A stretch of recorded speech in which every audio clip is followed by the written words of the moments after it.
copywritten production of the Recreation Centers of Sun City Incorporated and is intended for the sole purpose of informing our Recreation Center members. Any duplication, copying, transmission, broadcast, or use, including electronic and social media, is strictly prohibited without the prior written consent from the Recreation Centers of Sun City Incorporated. Thank you for watching.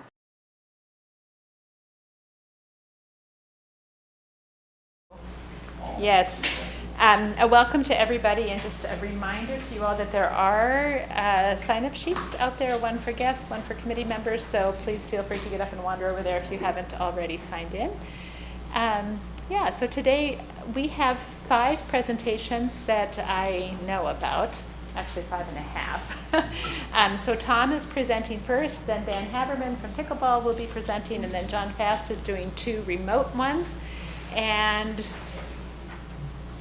Jean is doing a remote one as well. Okay, so that's what we have scheduled, and if everybody holds to kind of the total of 20 minutes, we should be in good shape. So feel free, if you take less time than that, to just ask if anybody has any questions or comments about it, and I'll try to be the timekeeper and make sure that we just cut that off in case a really robust discussion is engendered.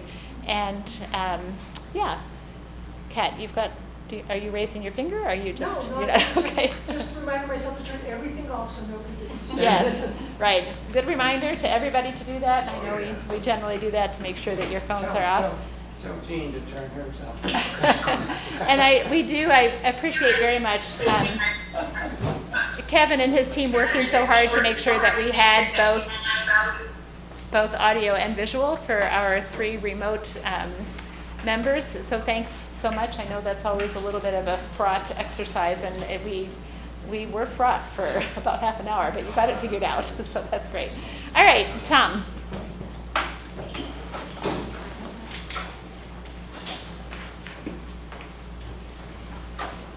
And just FYI, folks, the microphone that's picking all this up is on that little tripod there, so if you can, that's recording, but the actual meeting microphone is on that little webcam over there. Okay, I want to thank the committee for allowing me to come here and speak. My name's Tom Trepanier. Been a homeowner coming up on 5 years here in August. Did I get all the committee folks a copy of this here? Okay.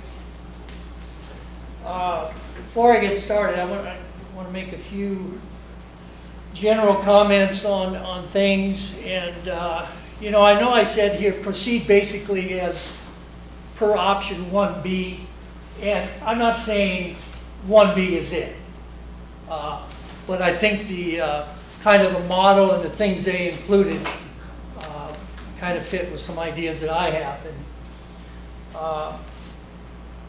and in the last period of time I've been paying attention to the videos on the Sun City website, and I think that's just a great deal, because I consider myself a sunbird from Washington State. I'm down here about 3 times a year and make a lot of use of the rec centers, all of the rec centers. Listening to the presentation, some ideas surfaced for me. Another thing I want to mention is, from what I see in here, and I've listened to board meetings and exchange meetings and these meetings, read through the budget as much as I possibly could and try to understand, and really from all that, from what I gather, and I could definitely be proven wrong, I really believe there is money available, and I haven't been convinced otherwise to really even proceed with the option 1B. So I would have to be convinced that it's not there. So that's something that's always in the back of my mind. And you know, the thing is, there was a lot of support for 1B and option 2 even. There's a lot of support out there. How would that option even have made it to the board, made it as far as it has, if there was not a lot of support? And like I said, I understand how some things have been going on and things have been transpired. You know, I understand that also. And many of the things I'm going to say have already, or have written there. Other people on the committee have said the same thing. They have said the same thing. I really only have maybe a couple of other ideas that, you know, I think it'd be nice if the committee was able to look at and so on. So anyway, to this and A, B, and C, I don't know if you can flip the, Sure. do the next there. So I'd like to see the pack at Mountain View, 20,000 square foot, retractable seating, storage, things have been talking about. I think the gentleman there, you know, kind of talked about a compromise for the pack to make it 20,000 square feet. That sounded decent to me. Looking to save some money. Renovate the pools. I like the idea of a resort pool, lap pool, sport pool. I'm not a swimmer. I'm not a water person, but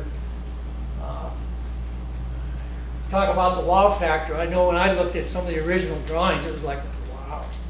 I mean, it was that. It was a wow factor. Big thing for me, I believe we should have a gym. Build this similar to this design is already laid out in Mountain View option 1B, but that, you know, that can change. Certainly, and this would be for multiple uses such as dance, basketball, pickleball, badminton, volleyball, yoga, aerobics, etc.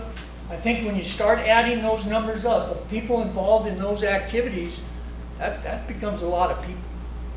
Becomes a lot of people I think a gym would well serve those people. I'd like to mention I played my first pickleball game back in 1975. And it was on a gym floor. It was awesome. I loved it. So anyway, reasoning for this, plans are already developed, $400,000 spent on architect plans and so on. A lot of money, as far as I'm concerned.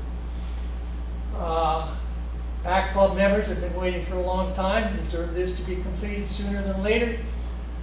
The gym area would be very versatile to provide many different types of activities, including ones that may not have a lot of people that want to participate, but would allow for 1 to 3 times per week scheduled events, or whatever that might be, scheduling those folks in. And maybe some of these different groups wouldn't want to be in there.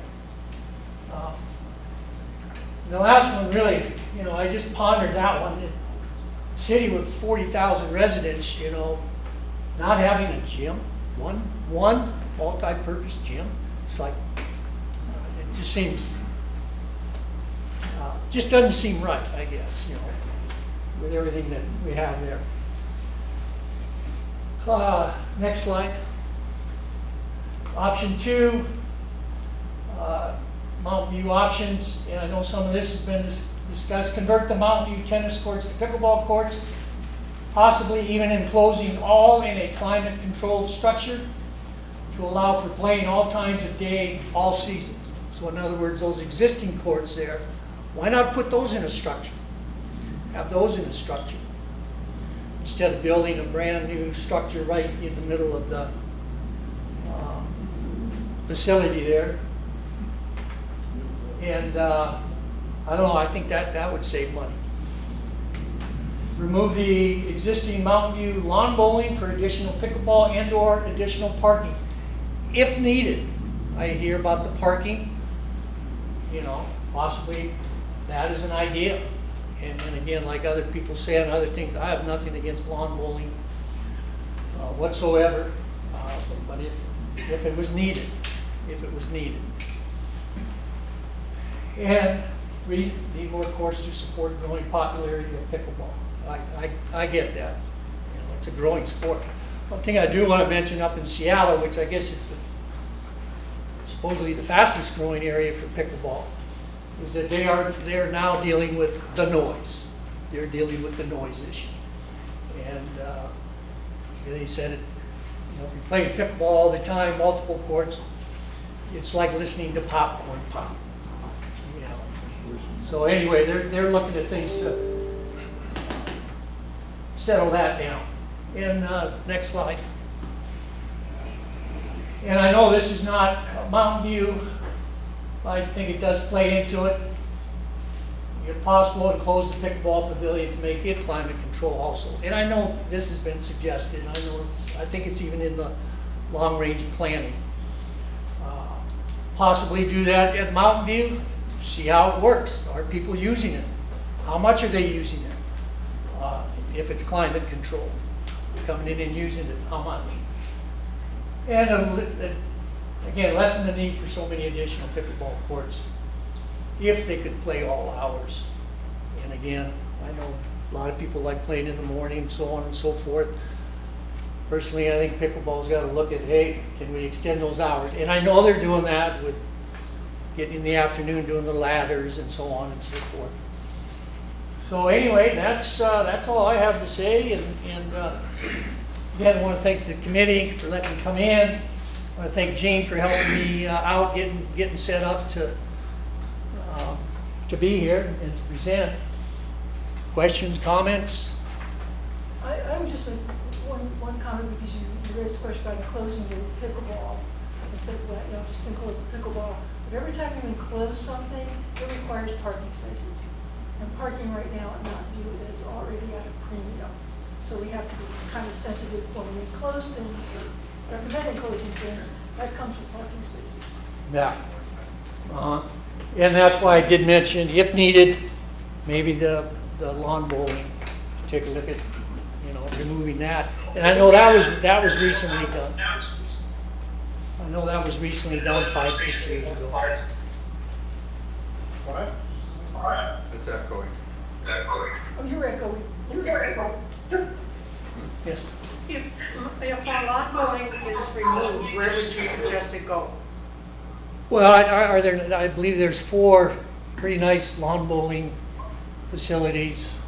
There are 5. Lakeview. There are five locations, 2 with double greens. To use the other ones. When we looked at our usage, they were pretty much Now, used at certain times.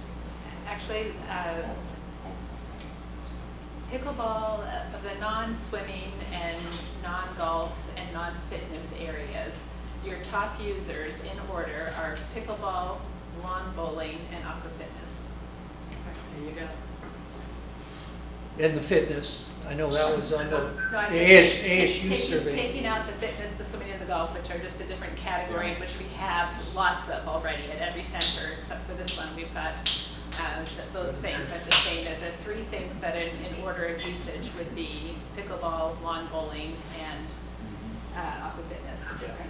And I know the ASU survey said, what do people want to do in Sun City? The fitness, the walking, biking.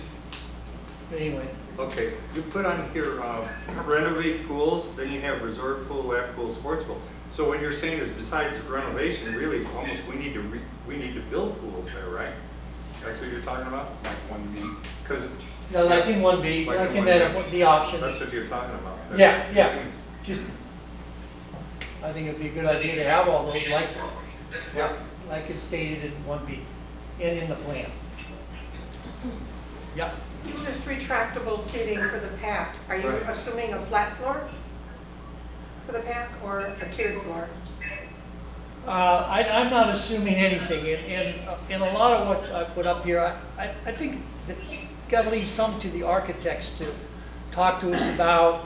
Start talking about money. How much does this cost? What do they think this costs? I think those are questions for an architect. With retractable seating, do you see another use for that building besides being a pack? Yes, I would think so. Like, Like any of those things, okay. if the space was needed. But I think if you have a gym, a lot of those people could use that gym for that kind of thing. I did want to mention, I know Lakeview's coming into play, and I know John Fast mentioned Rio Vista Rec Center over in Peoria, and I don't know how many have been there, but that is one beautiful facility, and they've got it right up on their little lakes there, and oh my goodness, I I hope the committee takes a look at that, and the board too. Yes? Yes, you mentioned 1B. My main concern is if the pack is built at Mountain View, then we have to also rent space or whatever for the players to do their shows and all this, which is gonna be more money we have to spend. Right. Where we could, if we build the pack somewhere else, build a theater somewhere else, then while they can still use their theater while we're building the new one. Once the new one is complete, they can move right in. And all the money we save by not having to rent space, we could use to buy them their special effects they need for their new building. So if I could just interject here, I think that that's a really good discussion for next week. So I'm just going to open this up. So next week, we're supposed to have a roundtable discussion that Norm will be leading. But can we make one part of that a pro and con on the locations for the PAC? Because I think that's one of the big, I think my idea is to have that group talk mainly about where should it be and see if there's a consensus as to where it should be, or if you get it reduced to 1 or 2 sites with a consensus. I also on that, that question, to me, that is also something the architect has got to take into account, and the construction folks, what should be built first, what's next, to avoid some of that. And someone made a point a while back about redoing of the Viewpoint Lake and how inconvenienced those people living on that lake have been for a year and a half, 2 years, 2.5. Can't wait till that water gets filled in. I mean, I walked around the hill this morning. Oh man, it was awesome. Can't wait. Anyway, anybody else? Okay, thank you very much. All right, thank you. Thank you very much, I Tom. think Steve had a question behind you. Steve, did you have a question up there? You're very low, yeah. So my question is, somebody mentioned that for an enclosed facility of pickleball, you would need additional parking. So is that also true for a cover over a pickleball court or tennis court? Meaning it's not enclosed HVAC system. You need parking for the HVAC enclosure, but would you need additional parking for a covered area that's not HVAC? I'm going to defer because I've had a conversation with Kevin lately about this. What exactly is the case? Could you answer this question, please? If it's a shade structure over a building, or not a building, but a sports area, then the answer is no, we would not need parking. If we were to build something like Marinette again today, would the county consider that enclosed for parking purposes? I don't have an answer to that question, because it's quasi, right? It's a little of both. Okay. It's not fully enclosed, it's not climate controlled, but there is a roof structure on it. So I'll have to get back to the committee on that question. Okay, but one thing I could just add to that, because I think it's important for everybody to know about this, is that if we were to fully enclose the pavilion at Marinette and to air condition it, at almost 30,000 square feet, that would be a need for 150 parking spaces. We actually have a slight excess of parking spaces at Marinette right now, but not enough to handle the need for an additional 150. So you would be looking at still needing parking that we don't have if we were to enclose Marinette. And I think that's just important for everybody to know as we consider that as a potential piece of the puzzle. Okay? Anybody else? Why is there a need for additional parking if you enclose a structure? Because the Maricopa County Code says that any building that you build, and because if it's not currently a building and you turn it into a building that's climate controlled, you need to have 1 parking space for every 200 square feet of roofed space. And it doesn't apparently, No logic. we're still working on this, but it apparently doesn't matter whether you're talking about a theater or a tennis court, even though obviously the need for parking is way higher for a theater than it is for a tennis court. But from what we understand right now, the rule is a hard and fast rule that says 1 parking space for every 200 square feet of roofed space. space. When it comes to climatizing, air conditioning, etc., rather than a full HVAC system, what about using a mister approach? Would that help? Can we save that? I'm a Next little week. afraid that we're getting a little bit off track here. I think it's important for us to all have a common set of data points, but when we start, I think that's a great question for next week, okay? Anything else for Tom?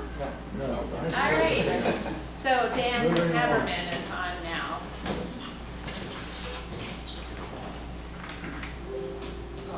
Kevin, could you just hold on the pictures for a bit? I can. Thank you. All right, thank you. You know, as we sit here in this committee, one thing that's been made clear to me is we all want what's best for Sun City. I'm sorry? Could you talk a little? Louder? Okay. We all want what's best for Sun City. I feel at times, because we've got different clubs and different interests represented here, that we kind of felt like we're looking out for ourselves a little bit, trying to make sure our club and our whatever we're invested in gets what they want. But I would like to think we're all here because we want what's best for Sun City. I'm representing the pickleball club. But I'd also like to think that if the Sun City needs more lawn bowling, let's build more lawn bowling. If we need a theater that's going to bring people in here with the amenities that people are looking for, let's build a theater. If our current residents don't have enough water volleyball, let's do something so they have enough water volleyball. I think we need to not lose sight that we're trying to make Sun City a good place to live and a good place to come to. Right now, Sun City is one of the oldest retirement communities in the country. And if you're a retiree and you have the means, what's going to make you move to Sun City? When you got to buy a house that was built in 1965, you're going to have to remodel the kitchen, you're going to have to remodel the bathrooms, you're going to have to tear out some walls to make a great room. When you can go to Sun City Grand, you put the key in the door and you walk in and you're all set. The thing we need is the amenities and the facilities that are going to make people want to move here.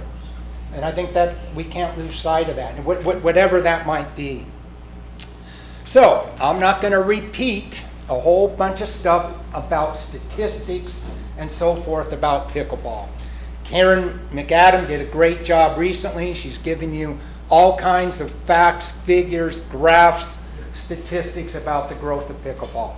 I think everybody on this committee has learned that pickleball is growing and we need more pickleball courts in Sun City. I really appreciate the fact that some of you in your presentations, Paul, Susan, now Tom, you've included in your presentations more pickleball courts, particularly at the Mountain View. So I just want to make a point that we here in Sun City, not only do we need more pickleball courts, we need at least a bare minimum 45 pickleball courts here in Sun City. We've got 20 at the Marinette. We need 25 more. We don't need them in 2 here and 2 there and 3 over here. We need 45 courts, and we would like them in 2 facilities. Those 2 facilities are not only going to be for the Sun City Pickleball Club. Not everybody in Sun City is a member of the Sun City Pickleball Club. We need these more courts for our community, for the Sun City community, so we can be on par with other communities in our area and around the country. So I don't want to make it sound like, yes, we need more courts for our club to have activities, but we also need these courts to service the community. And when I say we need 45 more courts, we need 45 regulation, tournament-worthy pickleball courts. We can't cut corners. They can't be 2 feet short or 5 feet narrower, or they don't have the proper fencing. We need quality pickleball courts built here in Sun City. And that's to help service the community. We also, I'm sorry, I'm not a big fan of these dual-purpose, multi-use courts. I don't think we should have courts that are part of the time for tennis and part of the time for pickleball. I think we need tennis courts and we need pickleball courts. I think once you put both together, the lines get kind of confusing, and I'd rather see us not go that direction. So, you know, from all the presentations I've seen, from what everybody's told us and what I know, I personally think the PAC should be put at the Lakeview. I think it would make sense. To have this beautiful theater overlooking the lake. Could have a balcony, and during intermission, people could go out and have a glass of wine and look at the star-lit lake and the moon. And by putting the PAC at the Lakeview, that gives us more room at the Mountain View to build courts. Here's the next thing.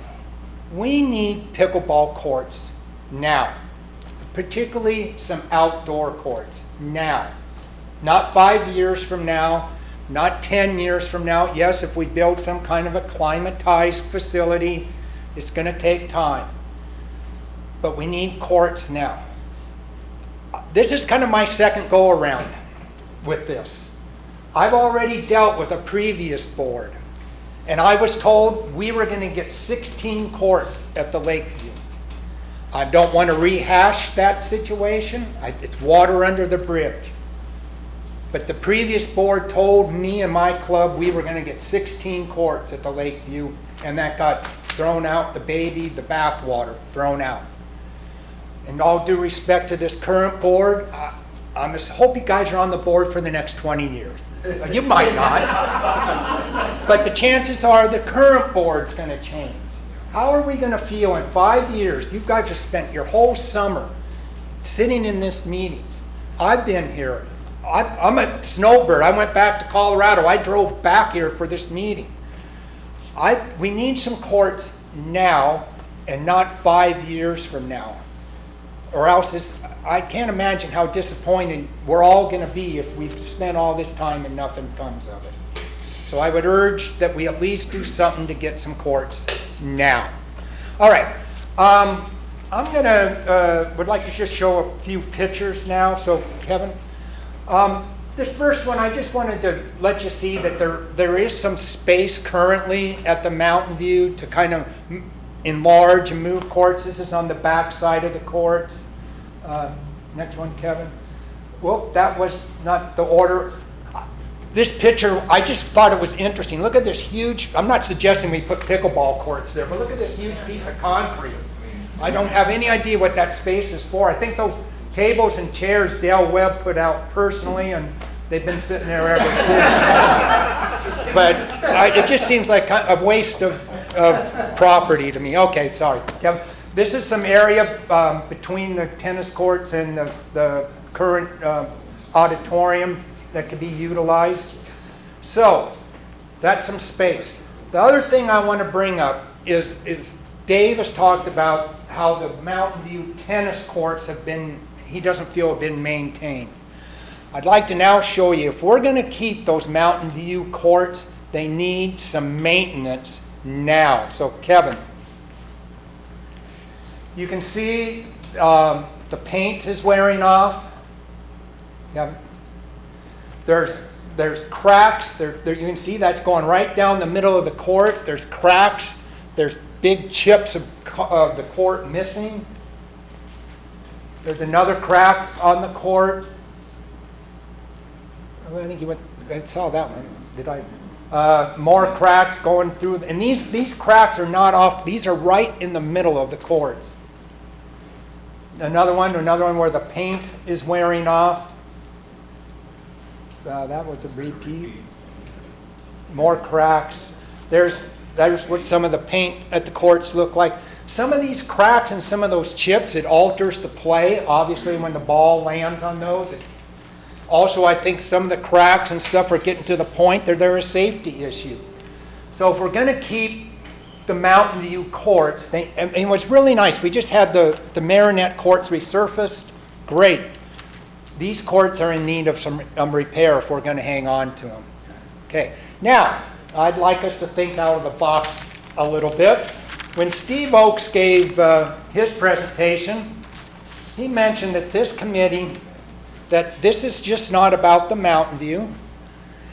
And he said to only consider the Mountain View is to continue to live in the past.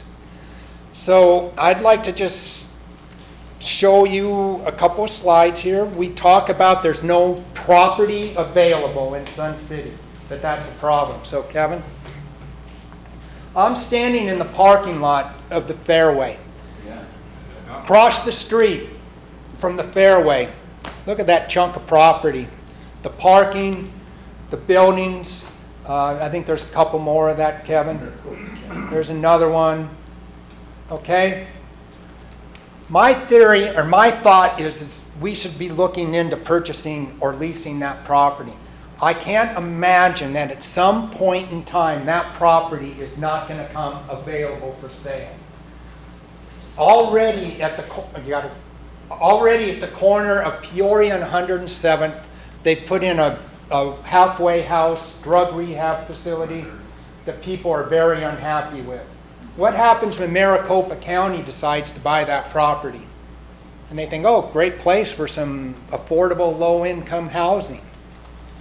Not that I have a problem with that, but I'm just saying it's a piece of property I would like to see Sun City utilize and try and take advantage of. So I was recently in Prescott. People have kind of vaguely brought up this facility in Prescott a couple of times. It's called the Aspire Sports Center. In Prescott, they bought a Sears building. It had a Sears and Roebuck department store. The building was purchased, and Kevin? So they put in, it's a pro shop. In that pro shop, they sell pickleball shoes, pickleball paddles, pickleball clothing, snacks, some other things. They've got a mini golf, or kind of a putt-putt. If you look through that window up there, they got a state-of-the-art fitness center. If you go to the window and you were to take a right, they have really nice locker rooms. I just took this picture. It appears they're building and putting in some more amenities. I wasn't able to find anybody that could tell me what, but they're building more stuff for this facility. They have a kitchen, so they serve food there. They have bowling. Now, I'm not familiar with it. It's obviously a little bit different type of bowling. You can see the bowling balls sitting there. 9 pins. I'm sorry? 9 pins. Okay, it's a different, but they have bowling in there. This, they have 4 booths that have golf simulators. So I assume you can play any golf course on a simulator in the world there. And then they have 14 indoor pickleball courts and 5 outdoor pickleball courts. I just want to make a little comment. The 2 people facing you, the lady in the pink and the gentleman next to her, that's John and Pam. I personally taught them how to play pickleball. And they're members of the Sun City Pickleball Club, but they go to Prescott, and that's where they spend their summers. So there's some more of their pickleball courts and another picture of their pickleball courts. So I don't know if the Lutheran store would be something like this could go into, but the parking's there, the structure's there, and I think it's just something to at least consider. So that's what I had to say. Is the Lutheran store available for purchase? Well, I don't know that, but Kat, I know I'm just speculating, but I would think at some point it could be, would be. Okay, Couldn't hurt to ask. We need to have the money to buy it. Anytime you buy property, it comes with a lifetime of operational costs. Okay. So just keep that in the back of your mind. Okay. All right. You build a facility. It's going to need to be built. It's going to need to be maintained. I just going to mention that we looked into this way back in 2005 and 6, and there's no way we could afford to purchase that. Okay. They use it for tax write-offs, so they do not lower the price because it's empty. All right, I'm not saying there aren't glitches No, to it. but it's about, you know, it's good to bring up different ideas, but we've been there. Okay, all right. In the presentation I made, I made a presentation of 5 large areas. That wasn't even included in the 5 large areas that I presented that were available. One, Union Hills Country Club Golf Course, again, is for purchase, but it's this huge area. They haven't contacted me, but they have a new owner. They do. But it's summertime, and it's not, you know, it's not unlikely that they would be doing other things. But I think there are some good options to purchase, finding places for pickleball. My first question, though, my question about pickleball is you made a statement, and I talked to Dave as well, and to Karen and other pickleball players. It sounds like you really do want 2 good size centers, and you don't want 1s and 2s and 3s and 4s here and there. Correct. If the club wants the tournaments, but for the Sun City members, and I have family that aren't members, and they like pickleball, that come in here in a couple weeks, they would like to play pickleball. For my family, a couple here and a couple there would work. So we could put, and there are lots of spaces in Sun City, even in the avenues. Well, Dave, right across where you're talking about, there's lawns all the way down Peoria. No, Steve, you're shaking your head. I don't know what. That's not ours. Well, By Maricopa. but whose is it? Maricopa Counties. Okay. You're on the road. So Yeah. we would have to, there would be, everything comes with pros and cons. So you'd have to look into it. I just want to add, though, that generally speaking, pickleball facilities that are built are not built in 2 courts here and 3 courts there. They're generally facilities that are a little bit larger than that. And for our club, and again, I don't say all the courts are needed just for our club, but a couple courts here and a couple 3 courts there is going to do us no good. It would do the Sun City membership good, but not The community. the club. Yeah, okay, I'll give you that. Yeah, and that's what I'm Yeah, Steve. proposing. One thing, we're not a growing community. We're the size we are, we're not growing anymore. We can't keep buying more property. We have to utilize what we have. We may have to give up some things to get some things. And as times change, we will have to change with the times. That's just the way it is. We're not a growing community. Our boundaries are there, and we're not getting any more houses. I just was thinking out the box here. Yeah, Bill. Several people have mentioned putting indoor pickleball over by the softball fields. What is your view of that? Well, again, now you're adding yet another facility. I would still like to see us try and keep 2 nice facilities instead of 3 or 4 facilities. But you could put all of your pickleball courts that you require under roof right there. Maybe. Sarah? Yeah. I think that's a discussion maybe for next week as well, but Okay. I would just say this to that, is that my question was, that I was gonna ask Dan is, so you said a minimum of 45. I think you're saying that already as a compromise figure, because according statistically, we ought to have 65 or 70. Yeah, And I you're would- saying that 45 is like the absolute minimum. Correct. Is there enough space between Marinette and Mountain View to get 45 pickleball I believe courts? there is. And I meant to bring that up, that if anybody wanted to hear about the statistics as to why we need 45 courts, Karen would be glad to share those with you. Yes? If you had another facility like the Marionette facility, which is not climate controlled, is that an asset to you, or would you prefer, well, I know you prefer climate control, but could you exist with another facility like Marionette? Yes, sure. It doesn't have to be enclosed, climate controlled. It doesn't Have have to. to, but I think if we're talking about wow factor, if you want a real Well, wow yeah. factor, that's the one thing that I can guarantee you would be a wow factor, more than any restaurant at the lake or anything else. That would be the wow factor that we could take to the bank with us. Is Marionette used during the afternoons now? Well, I would get, 118 degrees? Well, I don't no, know. I bet if you went to the Marinette right now, you could easily get a court. Pretty sure. You can probably park a truck there. You probably can use any one of 20. Yeah, right. Dan, it was discussed before, and because I worked with Rich Peterson in this, he thought of adding more courts to Marinette, and you know that, all right?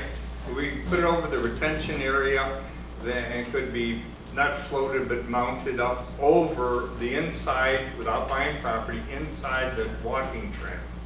So more courts, I forgot the number, how it was worked out. He's got it, we probably resurrected from the notes. So Marinette could have a little more courts. We need more courts at Mountain View, which you're saying. You need the 2 facilities, you got the 2 facilities. Right. You're just adding some space, and I know we don't want to add property. But Well, 25 at the Marinette and 20 at the Mountain View is yeah. still adds up to 45. It gets you there, right. Yeah. Gets you to 45. And, but as Karen and we're both saying, this number 45 is. Could be 60. But yeah, 60 would be great. Right? Okay. Okay, thank you. Thank you. Dan. All right, thanks, Dan. Yeah. All All right, Dan. Now, So, Norm, you're taking good notes about Anybody have a things that question? we want to talk about Karen, see next if week. anyone had a question on it. Pardon me? Oh, was there somebody back there with a question? So, an online question for Dan. None. No, it's not. John, Jean, Steve, did any of you have a question for Dan? No. Okay. No. All right. So I will say that there is on the other side of the wall in the SAC committee room, Rich Peterson's examples, if people want to take a look at. Russ mentioned Russ Peterson's drawing or sketch or layout that puts more courts at Marinette. Yeah, I could just add something to that while we're just briefly on that topic. So at one point, when Dale Lair was talking about wanting to have a center of excellence and just having one location where all of pickleball would be sort of the way that she thought of tennis being at Bell, she asked Rich to do that. And Rich was actually able to find places to build 12 additional courts, which would take you from 20 to 32. However, it took away every seating availability, it took away every patio, it took away everything that exists there at all. Not to mention the fact that the question was with parking. Now, it's not necessarily because of code, but just in terms of, if we put in 4 additional courts, we could probably handle that, but putting in anything more than that is taking away from any space where people can gather. So that's just. Karen, since what Dan described is a lot like what's on theirs, can we hand that out or no? Can we just do that at the end so that we get through this? So there is another presentation that we don't know the author of that might speak into this, and we'll pass those out at the end then. Okay? So John, you would be on. You have 2 presentations, so I'll leave it up to you. You would have about 36 minutes for both of them. Oh, that would be perfect. Great. If you want to pull up the slide. Which one? Good afternoon, everybody. Good afternoon. Which slide? I'm going to start you off at Lakeview. Lights. Wherever you'd like. Okay. Lakeview. The thing that Norm had mentioned that I really have gravitated towards is that Lakeview is in the center of Sun City, and it's also our most aesthetically pleasing property. So I think Norm made the term the crown jewel of Sun City. And, as I thought about cities, I thought, well, every city has a center. And I'm wondering if Lakeview could be the new Sun City Center. Go ahead and flip to slide 2. But why do we discuss Lakeview now? And I guess because Mountain View and Lakeview are about the same age, and both are slated for major projects in the coming year. And, of course, the location of the PAC is being discussed. Some favor Lakeview, some favor Mountain View, and some see Bell as the most affordable alternative. Those are all things that we'll be discussing over the next week or so. Now, Lakeview, if you've noticed, do another click. Oh, there we go. So what is being wasted at Lakeview? As you see, there's two aerial shots here. One of the homes across from the center, and one of the Lakeview Park. I'm not sure exactly what it's called, but those are probably the best views we have in Sun City. Go ahead to the next slide. What we have, though, is a building, and if you can see that round building with basically these tall, small wood windows and a sliding glass door. So really that whole view is wasted by the building, and I think Steve had pointed out that the apex of that circle of the donut is right at the lake, so it minimizes the view of the lake. Next slide, please. Well, if we were to have a Sun City Center, i.e. Lakeview, you might have possible amenities of, you could have a PAC, you could have a cafe with great views, which means connected members, modern fitness center with gorgeous views, which are healthy members, an arcade play sports bar with entertainment, which the happy members, which think George's billiard room might make a fine place for that. You could also include the RCSC administrative offices, which would mean happy employees, and we already have a beautiful park and lake, so everybody's happy. And we have indoor and outdoor sports, so we have a competitive community. And the one thing I really stumbled upon was that if we're trying to attract people to Sun City, why not show them the best of what we have? And so if the visitor center is at Lakeview with a beautiful view of the lake and these wonderful amenities, I think that goes a long way to selling houses or selling people on Sun City. The next slide, please.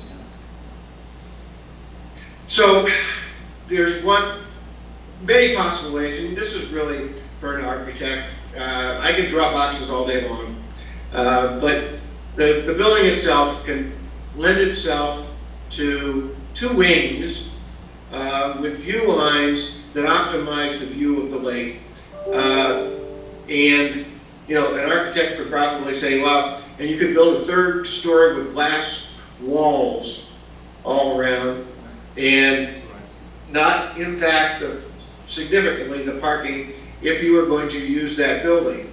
And of course the question is, what condition is the building in? Is it worth saving? Can it be saved? Does it save us money? And those are all real questions for a professional, not for an amateur like me. Next slide, please. So here's a thought for consideration. We have the SAC, the Charter recommending the what, the where, and how much. Okay? So remember that costs are high, needs are great, funds are limited, time is of the essence, no one's getting younger, and SAC deliberations will be broadcast for all to see, where the recommendations are really based on actual data and trends. So I just leave you with the fact that you're not under any pressure whatsoever. Good. I want to thank you for all your hard work, and if you have any questions, those are really just ideas that can be thrown into the pot with all ideas. Are you open for questions or comments? I am.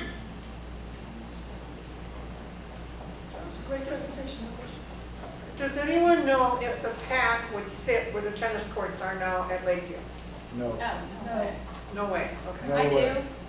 So there's 79,000 square feet of space going from the area just to the green area just next to, so it's not just the footprint of the tennis, but from the grassy area over to what used to be the vintage vehicles, that area is actually 79,000 square feet. So yes, there is plenty of room to build a PAC there. Without touching the current building? Yes, correct. How would that affect parking? For every We have to- 200 square we have to, feet of check with our space, architect. you need one parking space. Question? What if we move the administration part to Mountview, where it's nice and quiet, and use the Lakeview area for our members rather than our employees. Maybe that would be a That's next next week week. question? Yeah, Next week. let's say that for next Sorry. week. Okay. Trust me. Yeah. Can I ask him one question? Russ? Hey, John, you didn't mention Yeah. anything about pickleball at Lakeview. Were you thinking of that, or no, that's not considered for Lakeview? Well, for Lakeview itself? Right, No, I didn't put anything in here okay. for pickleball at Lakeview. My only thought on that, Russ, and I don't even know if it's feasible, it would be to enclose the tennis courts and have them be some form of indoor sports venue there. Okay. And the reason I would suggest that they be enclosed is because pickleball is noisy and the enclosure encloses the noise. Right, got it. So that's the only thought I had, but I didn't put it down. I'm gonna start selling So handmaids. if you enclose the courts at the current footprint, maximum 6 pickleball Yeah, courts it would there. never, it doesn't work. In order to get the 13 that was in part of the option 2, Right, requires pushing out almost 20 feet towards The the golf, the mini golf course. So it doesn't And work. almost 30 feet towards the mini golf course. well, we're arguing the space that doesn't work. Right, That's what we're saying. yeah. You have a lot of space back then, you're talking about where vintage vehicles used to be. There's a big difference Yeah. between putting the pack at the lake with the beautiful lake view and putting the pack around the corner there where the vintage vehicles are, where you don't see the lake in the same way. That's probably a better area for administrative staff. Or parking garage. Or parking. For a lot. question, I think we're getting on course. So we're gonna, next presentation. Go, John. John? John's presentation too. Pardon me? You're on Mountain View now. Next. Okay. And most of the questions you were asking about Lakeview are really more appropriate for an architect. Right. That's true. So Mountain View again, just ideas for the SEC consideration. Go ahead and hit the button.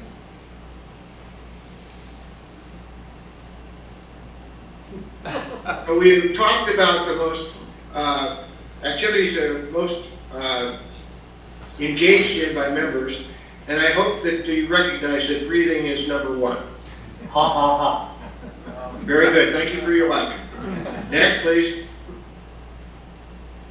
So guiding principles for me, when I look at a space plan like this, is proportionality.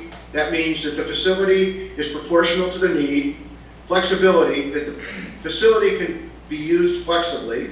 Affordability, which is both capital and operating, and you want to avoid duplication of close by amenities. As we all probably know, we have a very, very, very big complex of amenities.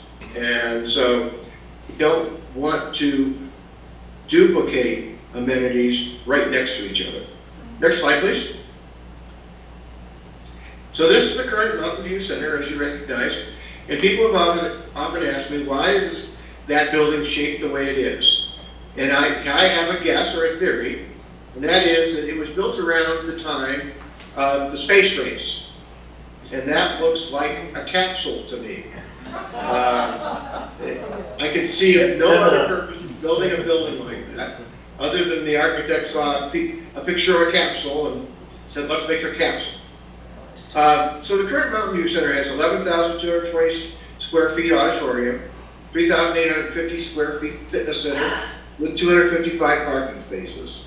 Amenities are lawn bowling, 7 pickleball courts, 2 tennis courts, an auditorium, mini golf pool, fitness and picnic area, and as Karen reminded me, there are 2 horseshoe courts in there. And I guess I would also say there's some storage space in the back that's being used by certain clubs. As you know, as I think everybody agrees, the overall condition of this facility is unacceptable. However, and you'll find this kind of in my thinking, is that, parts of it can be made to be acceptable, and parts of it probably can't be made to be acceptable without rebuilding it. Next slide, please. So, my ideas for the committee consideration is where the existing buildings are, put new buildings on that footprint to create an affordable wow factor. By rough measurements, the capsule, if squared off, would be about a 15,000 square foot, high ceiling main building. A wing of that would be a 2-story fitness center, locker rooms with windows overlooking the pool and the golf course. That's where Sun City Country Club is. And you would also have room for a janitorial supply room. You would refurbish and expand the existing pool. What I've heard over and over and over again is we love our pool. We just want it to be in good condition. We could add a sports pool and lap pool and shade patio, and you could convert the tennis courts to dual purpose courts or pickleball courts. That would probably allow you about 7 more courts. Next slide, please. So I'm calling this an artist's rendition. And if anyone has been through the CCBG presentation, you'll recognize that I did nothing more than copy their photograph and then overlay ideas on top of it. So if I start in the upper right-hand corner, and I'll explain the legend to you, wherever you see a big N or a big R, the N equals a new amenity, and the R equals a refurbished amenity. So starting up at the top, where the failed solar pool is today would be, I believe, room for a sports pool, lap pool combination with handicap accessible access to it. In the back, where those buildings are, is probably an ideal place for a shade patio. As you move down, you see the existing pool with an R over it, and that can be refurbished with new decking, cool decking, and a spa put at the end of it. There's actually many places for a spa. I'm just showing it there at the end. In order to tie this together, if you'll see that kind of ugly brown, kind of looks like a sausage link that goes around the perimeter, I'm suggesting that you can put a masonry wall that matches the building on 3 sides. That way, the curb appeal or the view is consistent all the way around the building in the parts that you can see. As we move down, you'll see an N, and that's where the existing space capsule is. And I'm suggesting that you could square that building off, and the utilities are all already there, wouldn't have to be rerouted tremendously, and raise the roof, but that would be a new building. I would not suggest, based on our advice we've received, that we could remodel that building into what we need. To the right of that, you'll see a 2-story, 7,000 square foot fitness center and locker room. Locker room would be on the bottom floor in the fitness center with glass walls overlooking the pool, and the Sun City golf course would fit there. In the area now where the pickleball and tennis courts would be a pickleball or combination pickleball tennis pavilion, and you may consider a shade structure over part of that area. I would also recommend that you take a shaded walkway from the back entrance up to the pickleball courts. Now, one of the things with this suggestion is that you're having controlled access to the entire site, but you have 2 parking lots, one in the front and one in the back. So the controlled access from the back would possibly be either manned or remote, so that people that park back there didn't have to walk around all the way to the front. They could enter from the back, but they would still enter through a monitoring station.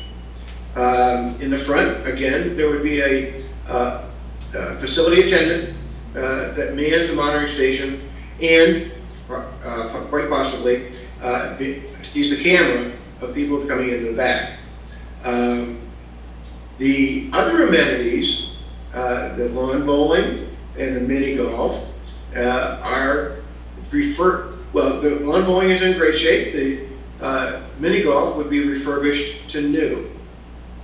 Okay, next slide, please. So here's kind of what I think is the wow factor for Mountain View. And that's that pool area with a 51,000 square foot pool or something like that, which hasn't had much attention in many, many years. So what I would suggest considering is where the 6-foot drop-off wall is from the picture that Dan showed us of that huge concrete slab by the pool. We put in spillway waterfalls. And spillway waterfalls, I just put one in my cabinet, are very easy to put in and very low maintenance. They're basically a stainless steel tub, a pump, and a catch basin.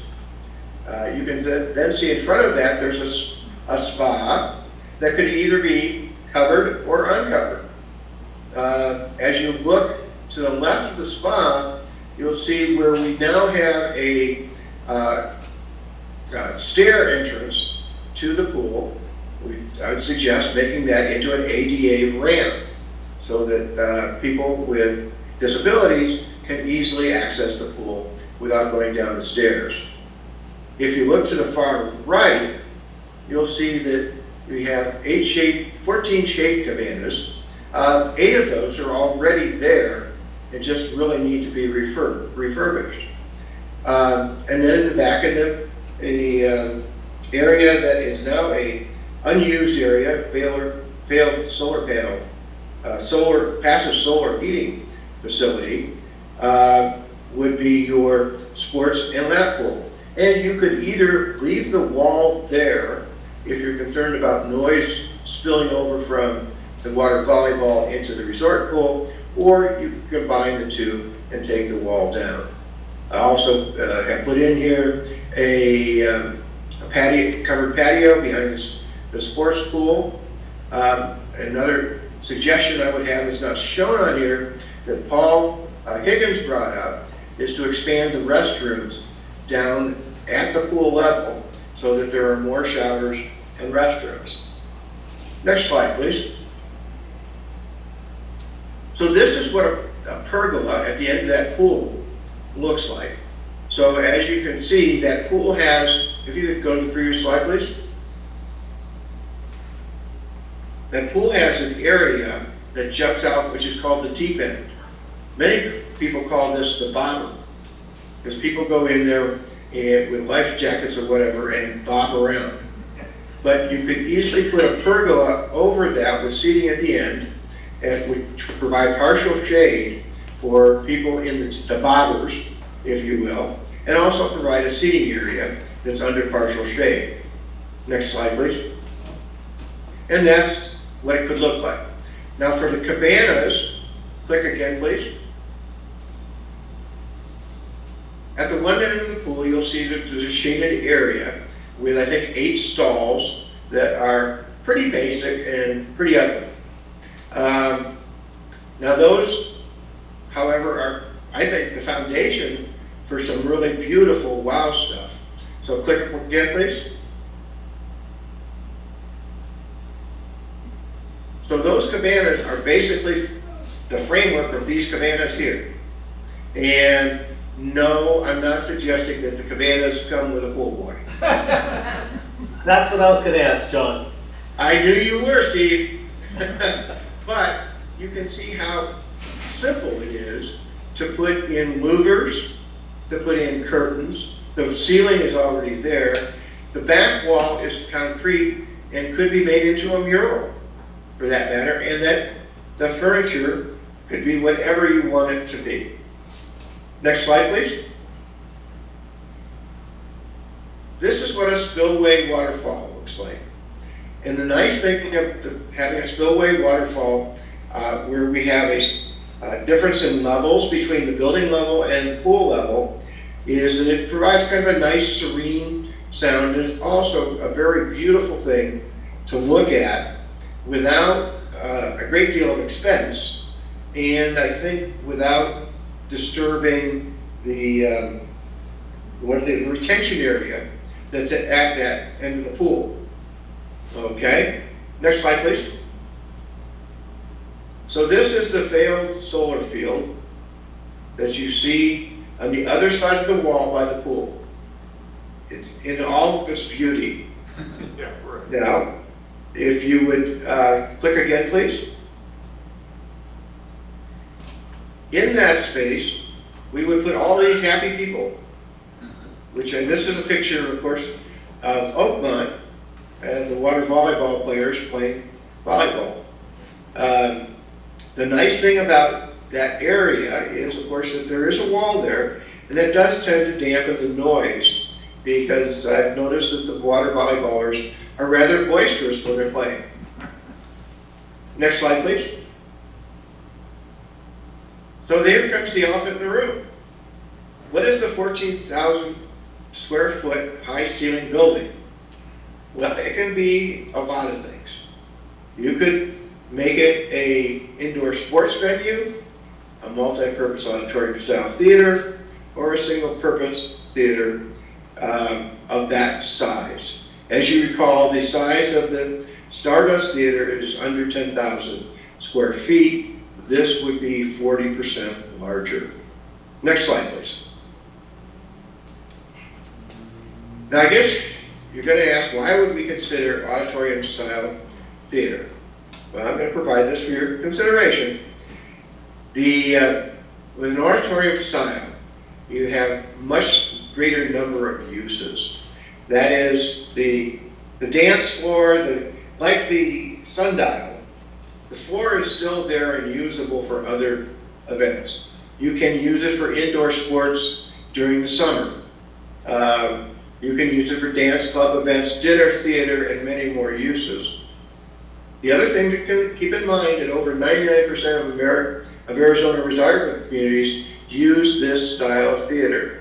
So of the 155 retirement communities, we've identified 3 that have what I call a single purpose theater.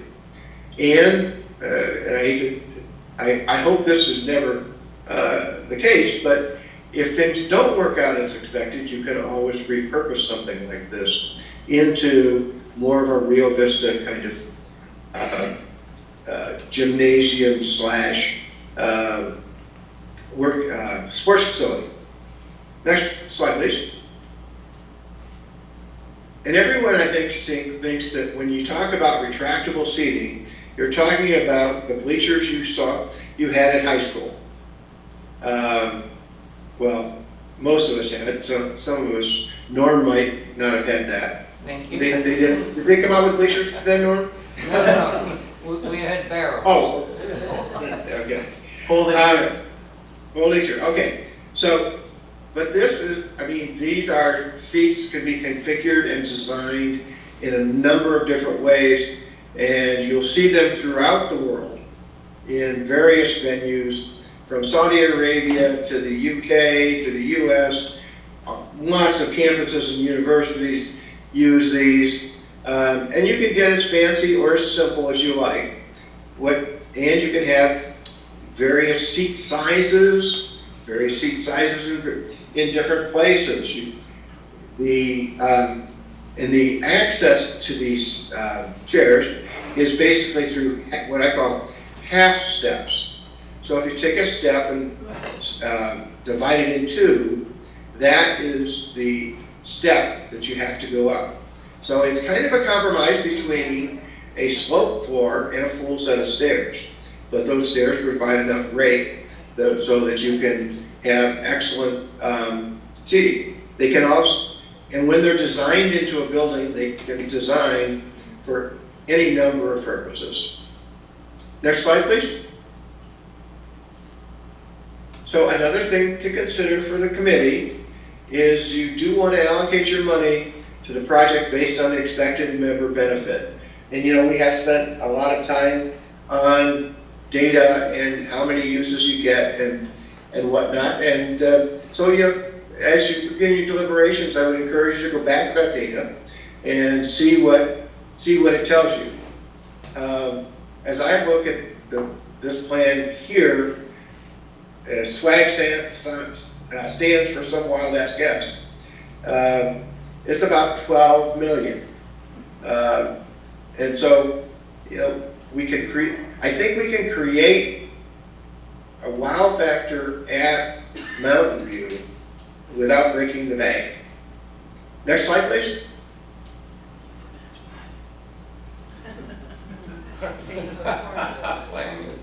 Thank you for listening and thank you for your efforts. Are there any questions? Need more room. Susan?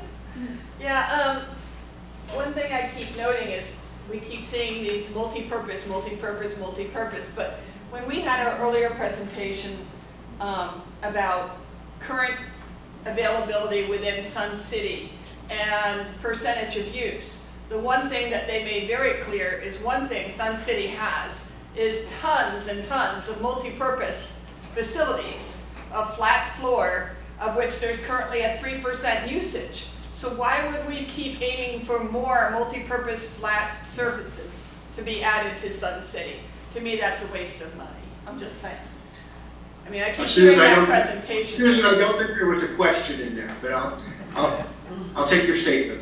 Well, my question is, why would we want to do more flat multi-purpose when Sun City already has an overabundance of that particular item? Oh, because this particular multi-purpose space has the seating desired for a theater. Not so. Okay. Okay. John, this is also Will. I made the example that they're now doing something in Sundial, and we cannot have a meeting in there of the members of Aqua Fitness Club, which potentially could be over 500 people. And there's not any other space within Sun City that would accommodate the size of our meeting, our registration. So how would this, your proposal, maybe accommodate a second place where we could get a large number of people in? It's nowhere near as big as Sundial. Well, I'm asking him. Yeah. You know, I think that, my guess, also, and this is just a guess, is that because the building is 14,000 square feet and the retractable seating holds up to 4.5 square feet, that leaves an awful lot of room between the stage and flat space and the retractable seating when it's pulled up. And if the stage can also be used as part of that large crowd, so if you're saying you have dinner tables set up, maybe the dinner table can set up on the stage as well. Fall off the stage. Well, but that's the whole question, because we might have 30 or however many flat spaces to use. We've got one that's big enough to hold 500 people. Right. So the question is, would this accommodate that? No. I would have to ask an architect, and that's what we'll be doing. Right. Can I say it may depend?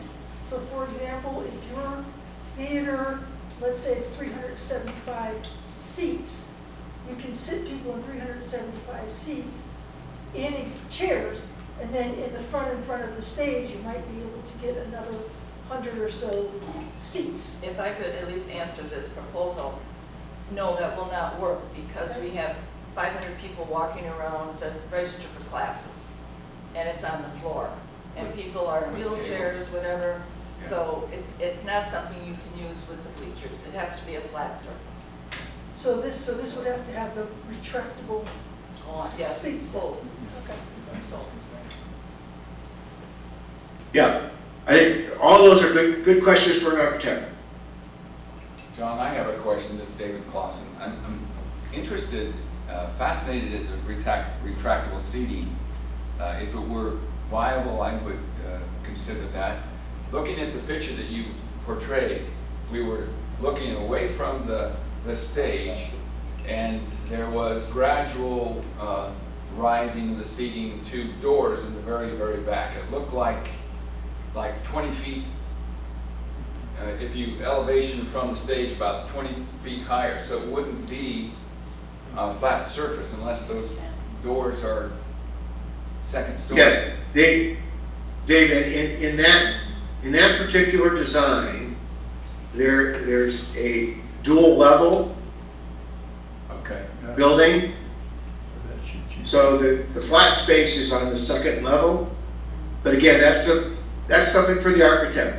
Okay, thank you. What's possible? I just showed this to show you that it's not your grandfather's bleachers. Pretty much. Okay, Kevin? Yeah, I just had a quick question on the retractable seating. Do any of those models come with railings? Yeah, Yes. that's what mine was. They do. Yeah. Yes, We they actually- do. They all We actually do. went down to the Suns Arena and saw that, and they actually have a hoop railing that goes right up the middle of the staircase, in addition to being able to hold on to the seats, so yeah. Great question. Yeah. But it is interesting, I think the question, Dave, that you're asking is much of what we see here, if we built down so that the ground level we're at the top, that's what I think what you were getting towards, is that that's not, Excavating. that's fairly, I mean, we saw that at Mesa Community College, they did that in both of their facilities, both the ones that they do their musicals and the ones that they do their non-musical presentations in, was that you entered either midway and half of it was below and half of it was above, or you entered at the top and everything was below, which means also for your mobility impaired people, that gives them options that you have. Chambers, performing arts, is like that. You enter in the middle, it's half up, half down. So where I mean, for handicapped people, where is that an option? Because you're either going upstairs or you're going downstairs. If you come in from the top, your wheelchair access is all on that level, so it doesn't require And you're anything. getting If you come in the middle, what they have at Mesa Community Colleges is maybe a 10-foot wide platform that separates the lower seating area from the upper seating area, and that entire thing is available for mobility impaired, where you come in at the midpoint. So are we talking retractable, or are we talking, your regular? That was regular Okay. seating, yeah. I think Couldn't that's get good. out. Next Thank topic. you, John. Thanks, John. Let's go next. Right? Thanks, Joe. Any other questions? Yeah. We do have I a guess I question would just, from Tom, please. Yeah, John, in one of the early meetings of the SAC committee, you had mentioned the Rio Vista Community Center. Yes. You were quite impressed with it. I was just curious as to what your thinking was along those lines. oh, as far as the Rio Vista, I thought the design was extraordinary for the use, because they used the space in such a way that the views were maximized for the exercise room, like Steve, like you had mentioned, and they used the space in the best way possible that I can see. Thank you. And I would say, in terms of this retractable seating, the thing I would encourage the committee to do is talk to an expert, which hopefully we're going to have. We have one more question here. One more question. When those seats are retracted, how do you get from one level to the other? In this particular theater, I don't really know, but you don't have to have two levels of retractable seating. It can all be one level of retractable seating. You know what I'm saying? Because it doesn't high school, so that's Okay, any other questions? That makes problems then for the wheelchairs if it's on a dugout basis. Okay, I think we're ready to move on, Yeah. if that's okay? Yep. And I would say to you that the people that we met with, Karen, and you could correct me if I'm wrong, have dealt with these issues in multiple venues. So that's just a matter of design.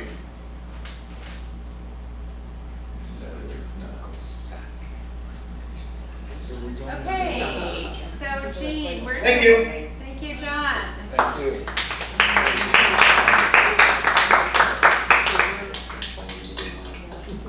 Good job, John. All right, so Jean, you're on now. Okay, thank you. Can you hear me? Yes. Yes. Yes? Yes. Okay. Welcome from balmy Albuquerque, where it's 101. I don't know what it is there, but it's really lovely here. 114. I want to start by saying that I have been very impressed by the committee.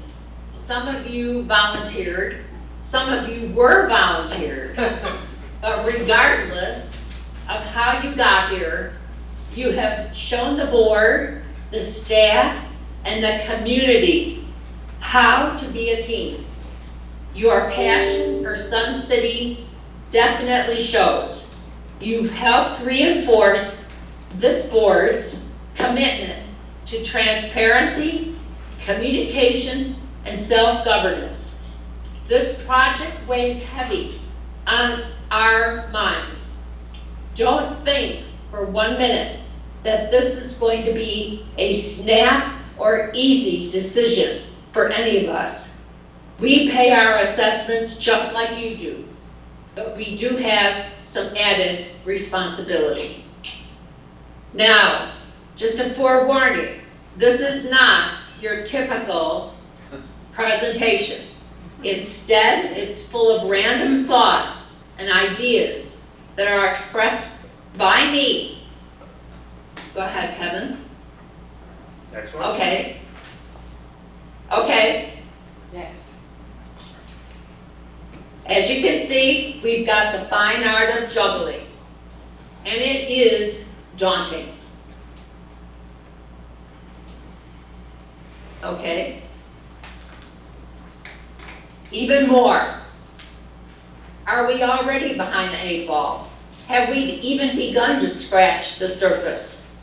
Do we need to, or do we want to be recognized as the cheapest? Go ahead. Should we take the items at the top first? In my humble opinion, no. The big items on below need to go first, because without these, there is no sense in building the others. Go ahead. I'd like to encourage us all to start thinking outside the box and to put aside our wants and think of all of our members. And from the slides on now, you're going to see little think outside the boxes in every corner. Go ahead. This is our present mission, vision, and value statement. Some of you are very familiar with it. Okay? And the responsibilities of a board member. And highlighted in red, maintain the financial integrity and exercise reasonable care in all decision making. Very, very important. Go ahead. Now, here's a new one for you. As a member of Sun City, you also have responsibilities. You pay your PIF and you know what it's for. You pay your assessment fee and you know what that's for. You own it. You be accountable to and for it, and we become responsible. To be successful, the membership has to become involved and far better educated on why Sun City was their choice. And the new buyers need to recognize how different we are from where they originally came from. They need to understand that our amenities rely on our fees and that our future is dependent on what we do today. Go ahead. I'm not going to read these all. You can sit there and read them. Some of them you may disagree with. I've got a bar right on the middle of my page now, so I can't see it very well, but let's see. Did you move here for a theater, or did you move here for the sun or the weather or family? Do we tear down or do we renovate? There's so many questions. Go ahead. More thoughts about Mountain View. Could we pretty it up? Keep it there now for the players so that they have something. Make it nice. Look at cordoning off a section, perhaps of the auditorium is big. Perhaps could make auxiliary dressing rooms or storage. That way we wouldn't be tearing anything down while we continue the process that we're going through. Make the pool that everyone says they love better. Like John showed, beautiful areas with resort type seating and comfortable chairs. And I'll put the pool boy in there. I think he should be there, John. Okay. All right, go ahead. Next slide. Random thoughts about Lakeview. As has been mentioned several times, we need a center of Sun City, and what a better center than Lakeview. It's a unique feature. Let's take advantage of it. Do we renovate though, or do we raise it? Do we totally start over? That's a big decision, except of course for the bowling alley, because I don't think I dare touch that. Should it be done in stages? The one thing that the ASU survey said that I think someone mentioned today, people talked about walking paths and biking paths. That Lakeview area could star in that role. And I've always talked about a community center, similar to a student union, where it's not a club and it's not a committee and it's just ours, where we can come in and there might be books to read, there might be a fireplace to sit in front of, there could be a coffee bar. There's just a plethora of ideas for a community center. Next slide. I also said, let's move our visitor center here or create a satellite branch. So when people come to the visitor center, they see the beauty of our lake. And in turn, keep our cardholder services there. Make it a pleasant and welcoming experience. And because I know this isn't going to be popular, but make it a mandatory experience of a few hours, where when they know they're going to pick up their membership card, they're going to perhaps watch a video that talk about our history with our two historians, Ben and Bill, where they're going to see the exciting Discover Sun City video that captures so much of Sun City today and of the past, and then also learn a bit about the financial structure.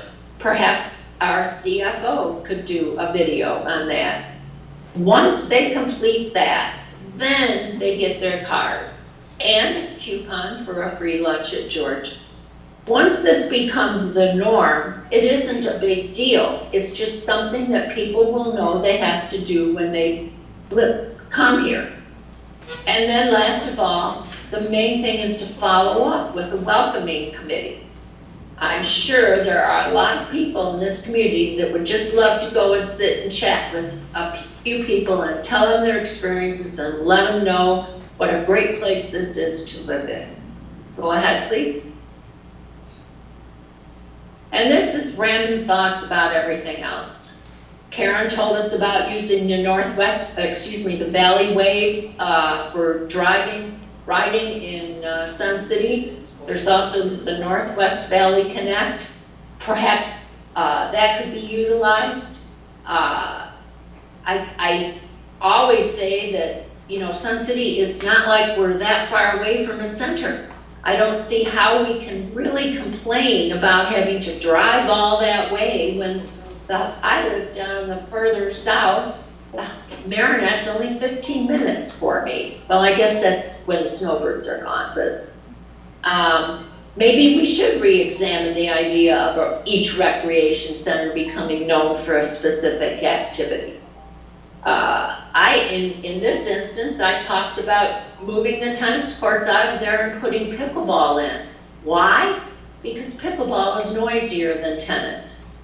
Bell is surrounded on 3 sides by commerce. It's not going to bother anyone. If all the pickleball courts were there and the tennis were down in Mountain View, you just switch them. And then I also thought about making Oakmont a 2-story building to house the staff, perhaps, and put our technology and securities hub there. Next slide. Cheaper was what was touted to us for so many years. The assessment was not raised. Are you happy with the result of our cheaper fees? Do you look around at our centers and our golf courses? Do they look a little cheap? Maybe being cheap doesn't make us better if the cost has a negative drain on our future. Some of the things we don't see that were affected because we were the cheapest are technology, security, and safety. They can't remain that way. Other ideas. Someone mentioned church parking lots. We have a plethora of churches in Sun City. Perhaps one of them might be hurting for members. Maybe would be willing to part with part of their parking lot. Maybe we could lease it or buy it. I don't know if we need to be considering an air-conditioned building for our outdoor sports. It seems like if the temperatures are going to continue to be as hot as they are, that is something that we're probably going to have to consider. And then, of course, nobody has talked at all about the Best Friends Dog Club and what they have been promised. We need to consider them. They're a big part of people's lives. Their owners deserve a building or a place to hang out. Maybe this building, and this is an idea from our own Teresa Serino, who mentioned to me that we could, even though we're a nonprofit, perhaps we could have a veterinarian who would be interested in coming in and establishing a practice there, and a groomer who would be there. And so it would become a one-stop shop for people who own pets. Go ahead. I know it looks like we're flush with money, but are we? You can all look at Kevin and ask him that right now. These monies need to be spent wisely with a purpose and a cohesive, strategic, long-range plan that the membership endorses and supports. We've reiterated many times that it's your community and your money. Our CFO and staff, along with the Budget and the Finance Committee, will be establishing some new procedures going forward for the education and awareness of our members. They're going to present some reports this fall that'll give a clearer picture of our short and long-term needs for capital expenditures and provide needed guidance for future financial needs. Members deserve and need to know where our money goes and what it's spent on, because after all, it is your money. Honesty with present and future issues that confront us is necessary going forward, and this board is seeing to it that that's what's going to happen. Go ahead.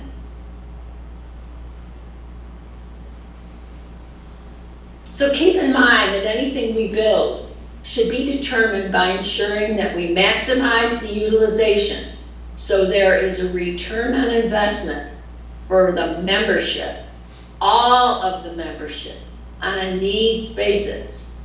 Are we overbilled? Do we have too many centers? Are we underutilized? I'm pretty sure that our data has proven that parts of us are. Are we understaffed? It seems to me that if we have 4,000 work orders, we maybe need some more help. But on the same token, wages go up. It's harder to retain people if we pay the least in the valley. To sum it up, we need to use our space better. We need to ensure that the members get priority. We have a substantial amount of money to invest in our future, but we need to spend it wisely with purpose and a cohesive strategic long-range plan that the membership can endorse and support. Last slide, please. We, the management, the staff, the board, and most importantly, our members have to get this right this time. Stopping the work and creating the committee, making the presentations, these were all the first steps, and we've gotten very good at them. Let's continue to work together to make this our slice of paradise be the best it can be. You've all entered into this agreement with your own groups of what you want and what you need. Remember that we need to work together to try to come up with what's best for everyone. And thank you so very much.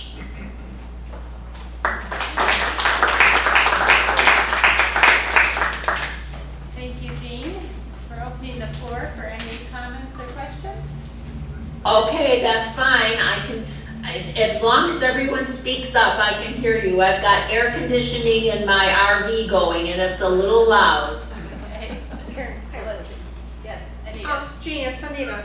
Are you suggesting that we put this project on hold and reevaluate all of your questions, or are you saying we need to, I don't want to make our members pay for past mistakes by past boards, for things that weren't done. I mean, Okay, you're breaking up a little, but I think what you're asking me is what am I suggesting? I think I'm suggesting that in my estimation, and I don't know because I'm not an architect and I'm not a tech person, but it just seems like before we look at putting any buildings up, we need to make sure that our technology and our safety and security, and that we have enough water stocked away, or excuse me, not water, money for the Arizona Water District demands before we start. Get a realistic picture of how much money we have, and then work together on so many good ideas have come out of these presentations, and I'm sure there's even more out there in the community, and come up with, it might, so yeah, in a way it's keep the brakes on, and I know everybody is so anxious to move, but we've just got to get it right. It's Anita again. I just, you have a lot of good questions, and I'd love to work with you on some of those questions. I just can't imagine saying to our members once again, we're not going to do this because we didn't take care of our technology in the past. I'm not sure our members should suffer because a prior board didn't do what they should have done. Maybe we need to really get into what you're talking about before Lakeview is done, before we do anything else, or maybe we can do some things in tandem. But I just hate to stop this project. Well, and I guess what I was thinking was, and I hate this expression in a way, but someone mentioned it to me and it's stuck. Put some lipstick on a pig. Keep Mountain View just the way it is right now, but fix the auditorium. make it look Art Deco, or it is Art Deco. Fix it so that, because then the players will still have a place to have their performances. Maybe we could bring the retractable seating in there to give more comfortable seats. Bring in some better pool fixtures. But, and then regroup and think and just make sure that, do we wanna continue with anything at Mountain View, or do we go ahead and take the Lakeview approach? And if we take Lakeview, do we knock it all down and start over? I don't know. Okay, any other comments? On top. He's got his arm up right there, John. John, do you have a comment? Yes, I have my hand raised. See his hand? Go. Go ahead. Okay, Gene, I just have one question for you. Okay. Given the temperature it is now in Phoenix, why do we need a fireplace? For the winter months, John. Winter months, okay. Yeah. So that you can sit in front of it with a glass of wine and have the ambiance. Go back to whatever it is. All right, the full boy. But yeah, Steve? I'm gonna do the manual hand raise, John did the electronic hand raise. But I think I heard comments from Gene and John on these very good, excellent presentations, by the way. Compliments to both of you. So, Gene, you're expressing caution. John expressed some really good ideas to redo Mountain View and ideas for Lakeview, and John actually gave a dollar estimate, swag, $12 million. And I'm going back to what I think I heard early on in the SAC committee, where we were talking about there was allocation and plan in the PIP for about $27 million at one time. So John's about 40% of that number, roughly. I guess I'm wondering, is the board concerned that that the $27 million originally is inappropriate from the PIP now? I'm trying to get a sense of, is $12 million appropriate for Mountain View because you want to put another 12 or 13, 14 into Lakeview or something into other projects? Okay, go ahead. What I think is, you know, we've always talked, why can't we do two things at once? And so, yes, you did too. Cosmetically fix up Mountain View and evaluate Lakeview to see where we're going with it. Take care of the technology, the security, and the safety, and, you know, first. Make sure we have the money set aside for the water, and then see how much we have. Then go from there. So yeah, I guess I urge caution. I'm more of a conservative person. And are you saying that the $27 million that was thought of last year is an inappropriate PIP budget currently? I see. Well, is it 27 million total right now? So I thought, can I just maybe give, I don't know, do we want to deal with this, or do we want No, to? it's next say- week. We're Yeah, off next kilter. week. You know. Actually, may I say two things? Yeah. Thing number one, Steve, I think your question is premature because this group is not yet coalesced on exactly what direction they want to go in. And until you are further down the road and know what direction you want to go in, you really can't address what it's really going to cost realistically. The second thing that I would want to say is this: you cannot wait, unfortunately, for technology, which continues to, it's in its second year now, phase 2. It has a ways to go, and we cannot even begin to address the safety and security initiative, which has already been in place for 2 years, because we first have to have the technology in place. And so while it would be great in a perfect world to have everything line up, that is not going to happen. And I think in the process, you need to continue on with your efforts. And it's been said a number of times today, but I'll reiterate it again. This is something we're doing for the entire community. So as you do your deliberations and your thought process and all the things you're going to weigh, please weigh them in terms not of this locality or this locality, but how the community will benefit as a whole. Right. Are we going to meet with these architects perhaps next month? And I think that's on the agenda, correct me if I'm wrong. They will be given no budget, no estimates as to what is available? Steve, we're working on that.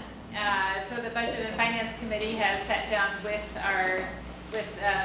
Kevin McCurdy and said that we really need to have some definition about how much money is available and how much money we're willing to put towards this project. So those questions, because one of the architects with whom we have initiated contact said this is in the proposal that they returned to us was that there is no budget for this currently, and that, well, that's something that we probably need to fix. So yes, there are steps to move in that direction. Yeah.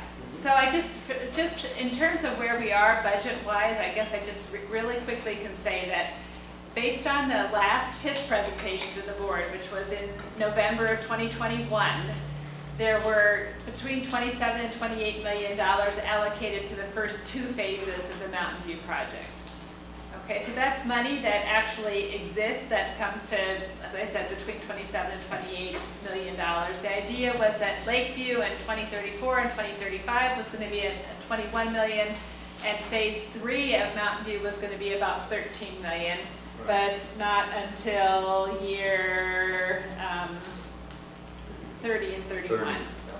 So that's, but Karen, may I say though that the PIF was just a plan, not a budget, and it can be changed. In other words, Lakeview could be changed to be sooner if we needed it to be. And so right, absolutely. Okay. But this was actually, it was called a budget and it was approved by the board on November 18th, 2021. So from management's perspective, those are the marching orders that they've had up until now. So yes, it absolutely can be changed. We can rearrange things, we can pull things forward, we could put off things. We're very much hoping that, for instance, that the golf allocation between now and 2035 was going to be over $30 million to comply with the ADWR requirements. It looks like that number might come in, if our tip-tough plans are successful, it might come in considerably below that. We don't know. We're in the process of testing that proposition, and it may be that there will be some very good news for us, it may be that there won't. So, but yes, but I think just so that everybody understands this too, this is something that the Budget Committee has begun dealing with.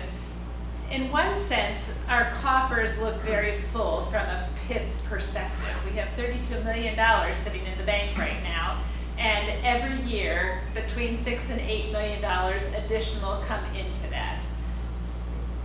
So we're happy about looking like we're over-resourced, or at least adequately resourced in that area. But as it turns out, we're horribly under-resourced in the area of capital expenses that do not qualify as PIF expenditures. So that's one of the things that the Budget Committee is looking at right now, and it's you will be hearing a lot more about that as this year progresses, but maybe we could just consider this an initial statement that we have concerns about where we are in terms of capital improvements. So things like repaving parking lots and replacing roofs and humidifiers at Sundial and all those kinds of things.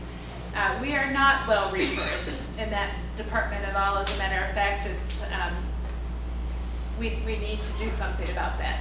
So that will be part of the rollout in terms of the budget that will be presented later in this year, but with a lot more input from the Budget and Finance Committee and with regular communication to the community too, as to what the best path forward is for us in that respect. that's $27 million for PIF projects as this committee defines the current project. Don't get tied to this was happening then. You have $27 million PIF dollars to spend in the best way possible for this community. And that's what I'm thinking, if we don't use this money wisely and design what we think should be done, because we're thinking about security or technology or something, we're always going to get what we always got. We need to use that money effectively to improve things for our members and make them want to move here. Make them want to see what we have. I know our security is not great, I know our technology is way behind, but you know, it changes every week. You're never going to catch up on technology. It's true. Yeah, everything you build will be built with security and safety in mind from the get-go. Yes. Step it forward. Whatever it is you're building, you have $27 million to build. All right. Okay, so I think that pulls our meeting together for today. We will be meeting again next Friday at 2 o'clock, and on the agenda is kind of an open discussion, looking back at some of the things. I just happened to think, Norm, you said that you had a presentation that you could possibly still do. I've been ignored as usual. It's my life story. Well, I'm just We'll looking, figure I'm it just out. meaning if it went until 4 o'clock, you would have 8 minutes, but that's probably, would you like to try to do it in 8 That could minutes? probably get done if Kevin's got a key up. Sure. Yeah? Okay, so why don't we let Norm have a All I stab gotta at do is that? try and get up. Sorry, okay. By the way, John, Yes?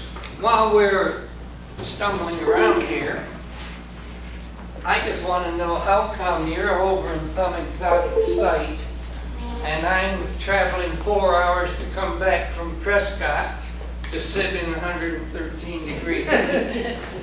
And you're And you don't have a enjoying mice? and now Prescott's empty.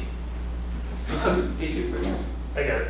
I'm pulling it up. He's got it. No, I meant the little shooter. Oh, you want the shooter? The pistol. He's a sense of power. You want to shoot Kevin? Is that This guy? Yeah. Good. Oh, maybe that's not it. No, just No, do it. no, it's the other one that was in there. Ah, pulling fast one. Norm, if it makes you feel any better, it's 85 here. Thank you, John. This one? And humid? Club member. It's 78 in here. This one? No, it's not in there, no. I told you I had trouble with it. We'll do it some other time. I thought I loaded it into there, but it should say lawn bowling. No, it's not there. Okay. Okay. All right. We'll find the time. He'll do it next. Come back next week, we'll start with you. Okay. Where I was asking about. Just hang on just a second. So I just want to make sure that everybody's clear about that. Next week, we have, you're in charge of that meeting, so you get to decide exactly when you want to do your Scary presentation. thought, isn't it? It's from our power. All right, thanks everybody for coming. All right. Are we gonna get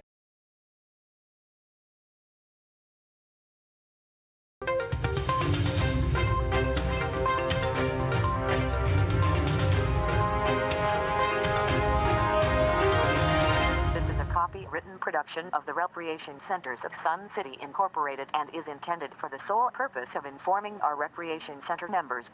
Any duplication, copying, transmission, broadcast, or use, including electronic and social media, is strictly prohibited without the prior written consent from the Recreation Centers of Sun City Incorporated. Thank you for watching.